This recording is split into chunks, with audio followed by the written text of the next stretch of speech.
international donors, but we still need to make an effort to actually support these communities to get representation, to participate in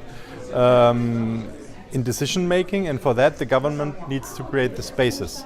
We have the good example of the voluntary partnership agreements in FLECT, where the government, with the support of the EU, brings private sector, civil society, plus the government at the table, and then they talk about the problems of enforcing the laws, in creating a safe legal environment for investment and for trading timber. I think what we need to really take into consideration is that the forests are not being destroyed from within the forest, but through the efforts that are coming from other sectors. I mean, first and main sector is agriculture, but also mining, infrastructure development, and we cannot solve the problems of deforestation unless we are able to involve all these sectors, and that we come to a common agreement which areas are to be protected, which areas are to be reserved for agriculture, which areas are to be reserved for forestry.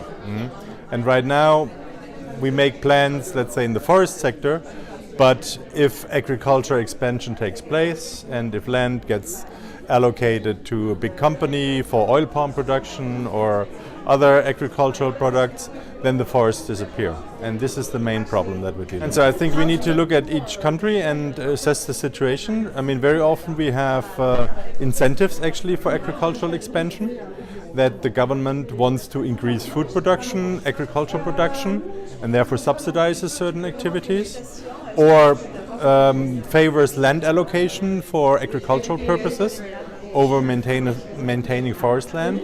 And those policy issues are very important to be addressed.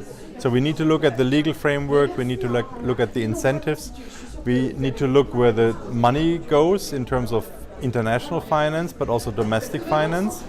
And we need to make sure that we're not on one side talking about protecting the forests, but on the other hand, we're subsidizing agricultural expansion.